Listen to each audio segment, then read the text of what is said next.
Salut les petits nomades et bienvenue sur Rob de Van pour un nouvel épisode. On est en Espagne ici, direction le nord du Portugal. Et je sais pas si on ira jusque là. Et du coup on s'arrête un peu au gré du vent parce qu'on n'a pas vraiment de programme établi. Et ici on est à Guerrita, je pense que ça s'appelle. C'est un petit port avec des murailles en front de mer. C'est pas mal. Parce qu'il paraît qu'à certaines saisons on sait voir les baleines de l'autre côté du gros rocher là que tu vois ici devant. Donc ben voilà, c'est pas mal pour une petite étape. Tu veux aller par là? Et on est en route vers Zumaya. Alors Zumaya c'est aussi une ville côtière ou un petit village côtier. Et là, Askip qui a des belles falaises à voir. Ah ouais, du coup c'est assez tranquille l'Espagne au niveau de trouver des endroits pour passer la nuit, et même au niveau du prix du carburant, c'est quand même agréable. Le mazout il a 1,40 € à peu près. Et pour manger ici on est dans la région où il y a des pink sauce. Je vais te l'écrire parce que je ne sais pas trop comment ça se prononce. je sais que c'est d'ici qu'est parti le premier mec qui a fait le tour du monde. Je ne sais plus comment il s'appelle, peut-être Sébastien justement. Ouais. Du coup c'est assez sympa parce que le chemin vers le port c'est tout un piétonnier avec des petites boutiques, des restaurants. Ouais, et pour te nourrir, tout ce qui est nourriture et tout ça c'est quand même un peu moins cher qu'en France. Et puis tu as des produits un peu différents. Et voilà, là on a roulé encore un peu, environ 15 minutes. Et on est arrivé à Zunaya. Et là en fait on est à l'ouest de Zunaya. Et on a la petite plage de Saconeta. Et c'est assez nature où il y a pas mal de randonnées et tout ça. On va aller voir, je vais te montrer un peu les fameuses falaises. Le chemin est assez sauvage. On est passé par une très belle route. Où on s'est pas croisé, on s'est passé qu'à un véhicule sur à peu près 1 km, 1,5 km. Là tu vois on entend les rouleaux là. C'est vraiment une belle plage. Donc sur 1 km, 1,5 km. Et puis ensuite on a dû laisser le gros Gugus sur un petit parking. Il n'y avait pas beaucoup de place. Ouais, il y avait environ 6 places de stationnement, voiture. Le reste du chemin, on a fait encore 1 km à pied à peu près pour arriver jusqu'ici. En fait c'est une ferme. Et tu as un chemin de randonnée publique qui passe au travers des pâtures et de la ferme. Et voilà, ici on est arrivé aux falaises de Zumaya. C'est vraiment très joli. Il ne faut pas trop faire l'andouille parce que ça tombe à pic ici. Et ouais, c'est très beau et c'est un paysage assez unique qui a mis à peu près 50 millions d'années à se former. On est en plein soleil ici, près des rouleaux. On est vraiment entre montagne et mer. Il y a plein soleil. Plein. Donc on a une belle vue sur les falaises. Il faut quand même faire attention parce que ça descend fort ici. Hein. C'est vraiment abrupt. Voilà, comme ça tu auras pu voir un peu la différence entre le Pays Basque français et le Pays Basque espagnol. Et puis on va continuer notre chemin et possiblement aller du côté de Guernica. Oui. Ah, le petit trotte. Il y a même un petit ruisseau qui... du coup c'est un petit fleuve qui se jette dans la mer ici.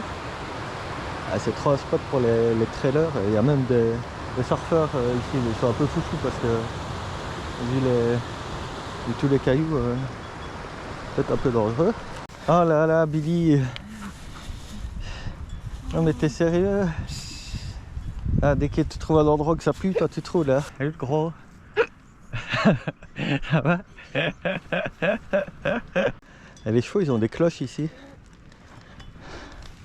Et comme les moutons pour pas qu'on les perde dans les pâturages. C'est la seule ferme des alentours. Et on est un peu sur la propriété de la ferme mais le chemin est accessible au public. Puis alors ça grimpe assez fort. On a quand même eu la bonne idée de grimper un peu parce qu'on peut voir encore d'autres beaux paysages. Donc ça c'est assez joli. Ah, tu peux te taper la grimpette tout le long ici. On voit des petites personnes qui marchent un peu sur les crêtes, un peu partout. Des beaux points de vue sur les fameuses falaises de Zumaya. Ça vaut le détour, hein. Moi je te le dis, à poil. Et donc voilà, même ici il fait chaud, hein. Fou, quand tu tapes la grimpette, moi je suis en t-shirt et malgré tout ça chauffe quand même bien. Donc si tu viens te promener par ici, oublie pas de bien prendre à boire. Et nous on va essayer de retrouver le gros Gugus. Heureusement qu'il a un traceur GPS dedans parce que ça aide parfois, hein. Rien que pour se dire, donc il est quelque part par là, en direction du soleil. Et voilà, on est du côté de Garnica ici, sur l'île de Tchatcharamendi. Il fallait la trouver, donc on était à Garnica, puis on a pris direction Bornéo. Et voilà, là on est en chemin. Et du coup on a eu des petits soucis sur la route parce qu'on a perdu une roue. Heureusement on est arrivé sur un parking près d'un rond-point. Là pas le choix, dépanneuse, garage. Donc on a passé 2 jours à garage à Guernica. Le temps de trouver la pièce, de remonter ça. On avait les goujons explosés. Ah, il y a un petit bonhomme qui nage là. Ah bah dis donc, il est motivé, il doit pas être très chaude. Mais voilà, tout s'est bien passé, super efficace, le mécanicien basque. Voilà, ça nous a permis de faire un petit tour à Guernica. Il y a tout un circuit qui raconte l'histoire du bombardement qui a eu lieu à Guernica. Je crois que c'était en 37. Ouais, c'était en 37. On me dit dans les coulisses que c'était bien en 30. Donc c'était un peu Hitler qui a prêté main forte à Franco pour bombarder Guernica.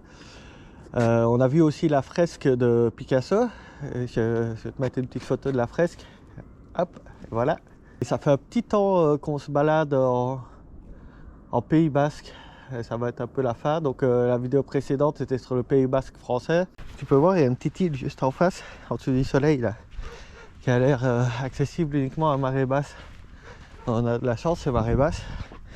Puis tu peux voir ici, tu as vachement de la place pour poser ton parasol et ta serviette de bain. Ouais, je voulais te raconter un truc, ça fait un petit temps qu'on se balade du coup en Pays Basque, que ce soit côté français ou côté espagnol, et en fait on comprend pas trop, c'est vrai, la différence. Et là du coup je commence à comprendre pourquoi ils veulent devenir indépendants, les Basques. C'est vrai que c'est un peu un seul et même pays, une culture, une langue commune et tout ça. Et c'est vrai que la frontière franco-espagnole, ça fait un peu tâche dans le paysage. À Guernica, on a été, il y a le Parlement basque là-bas. Et c'est vraiment le centre culturel et philosophique du Pays Basque. Alors ici, on est sur le chemin vers Gatzelueka. Et on est passé la route, on a longé le long de la mer depuis Bermeo. Mais ici on a essayé de trouver une place de parking. On a trouvé parce qu'il n'y a pas beaucoup de monde, c'est pas non plus la haute saison. Mais niveau parking c'est pas évident, surtout pour les camping-cars ou les vannes. Pour les voitures il y a un peu plus de place, mais il y a beaucoup qui sont réservés aux voitures, donc ouais, à prévoir. Et sinon on va aller là sur la gauche, là sur le petit rocher, on va aller voir, c'est toute une muraille qui traverse. Et voilà, ici c'est le chemin qui mène, je pense on dirait un monastère là-haut, je sais pas trop. Ouais, on me dit dans l'oreillette qu'il s'agirait bien d'un monastère. On va aller voir ça, il y a tout le chemin là-haut avec les 1000 marches à monter. Je sais pas si ça rentrait bien sur la vidéo, mais ça a l'air vraiment super haut. Et on m'entend presque pas parce qu'il y a le bruit des vagues, c'est la mer, il y a du soleil. Ouais, donc en fait c'est pas vraiment un monastère, c'est plutôt un château. Un vieux château, ce grimpe fort ici. Et Ça a été un lieu de pèlerinage pendant des siècles et des siècles, et je crois que ça l'est encore un peu. Et en fait, c'est une île soi-disant magique, enfin on sait pas trop, où une fois arrivé en haut, surtout le 24 juin, alors le 24 juin je sais pas pourquoi, moi j'irai peut-être pas ici forcément en été parce que ça doit être full de monde. En hiver c'est très bien, c'est très joli comme ça, il n'y a pas trop de monde. Mais ouais, apparemment t'arrives en haut, tu fais un vœu et tu sonnes la cloche 3 fois et puis t'es exaucé.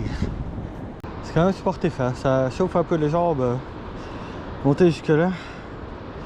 On admire un peu la vue. Tout autour. On est presque en haut. Et voilà, donc c'est ici que se termine notre aventure en Espagne et au Pays Basque. Donc, on a adoré, on a découvert des paysages merveilleux. Donc n'hésite pas à liker la vidéo et à la partager pour soutenir la chaîne si tu apprécies toutes nos aventures et tout ce qu'on te fait découvrir sur YouTube. Et puis nous on se dit à bientôt pour de nouvelles aventures. Et on ne sait pas encore où ça va être.